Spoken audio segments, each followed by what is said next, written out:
Hi viewers, welcome to the Go Loop audio channel. Today we're going to look at the pros and cons of using sample loop points with the SmplTrek from Sonicware. So recently I saw a great tip in the SmplTrek Facebook group, and this was to use this Endless WAV wave editing tool to create sample loop points. And these will be respected by the SmplTrek as long as you record at 48 kHz and 16-bit, which is the recommended wave file format for the SmplTrek. Okay, so here I have the note C3. I've made a simple recording of one note for one bar at 120 beats per minute. This is using the Oberheim soft synth. So if I just loop this, you'll see the problem.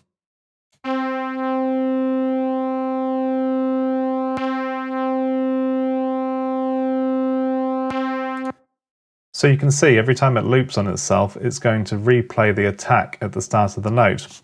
What we want is a nice string pad sound where the sustain will just keep going when we hold down the note. We don't want it to keep looping back through the attack section. So what we need to do is create a sample loop point. So in this wave file editor, you don't have to use this, there are other editors available, but this is free on both macOS and Windows, so it's very useful. So what we need to do is set the loop point. Okay, here we can see that auto search is turned off, so we can manually set our loop points.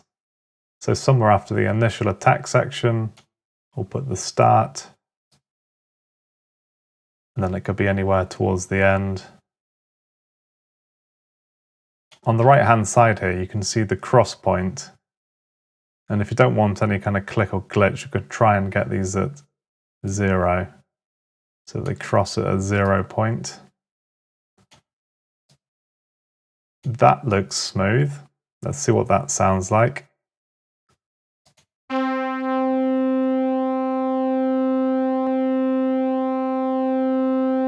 Okay, there's a little glitch. Okay, these ones sound okay.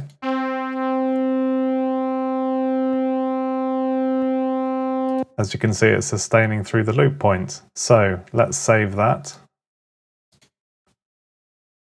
Okay, now we've loaded the sample onto the SD card. We've booted up the SmplTrek, and let's see if it respects the loop point.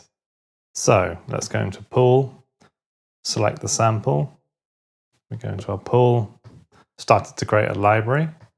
Under pads, it was the Oberheim that I was sampling. And here is the sample. Press OK to load it. And load it onto the first track, first scene. And we want it as an instrument because it's a pad type. And there it is. Okay, let's just quickly try that.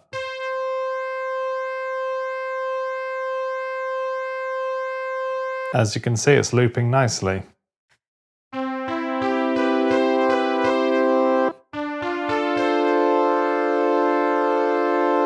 Sounds very good.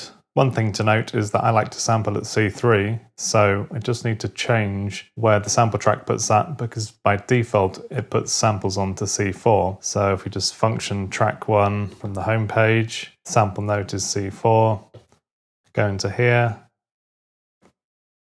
change it back to C3.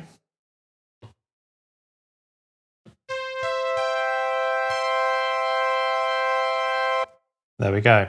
Sample's in the correct place now. So what we'd like to do now is see if the SmplTrek can maintain the loop point when altering the sample. One quick way of doing this is just to load the same sample onto a new track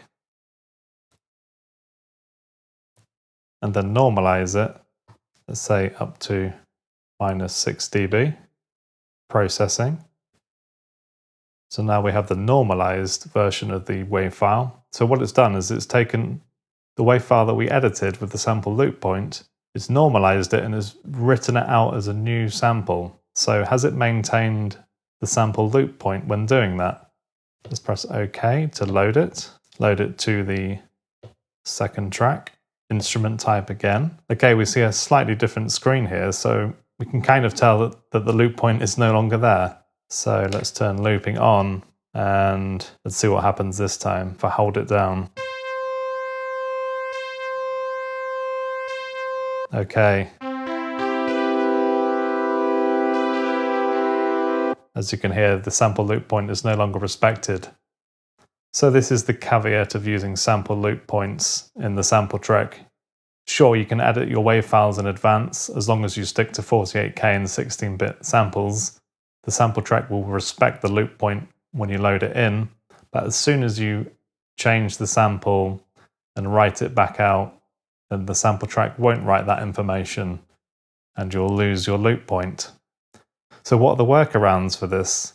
Maybe to get around this, I should have just made a much longer sample of the pad, maybe over 4 bars worth, so that I wouldn't need to ever loop the sustain point. That seems like a very quick way to fill up the SD card if every sample has to be longer than 4 bars at your desired tempo, especially if you're using slower tempos. If any viewers out there know a workaround for this, then please let me know in the comments, as it would be very useful. So there you go. The pros and cons of using loop points with the SmplTrek. Thanks for watching, please like and subscribe, and I hope to see you soon. Bye for now.